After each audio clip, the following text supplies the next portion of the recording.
Днес дядо Коледа донесе радост на всички, които са били добри и послушни през цялата година.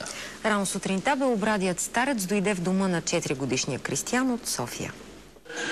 Весела Коледа и щастлива нова година! Здравей, стопанки на този хубав дом! Кажи здравей, дядо Коледа!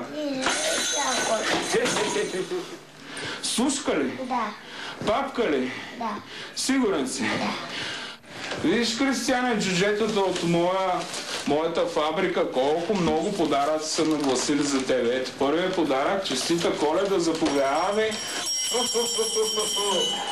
Довиждане, приятелю! До година пак ще се видим и да бъдеш добро и послушно дете, както беше през тази година. Обещаваш, нали? Довиждане, довиждане! Чао. Чао, весела Коледа! Весела Коледа.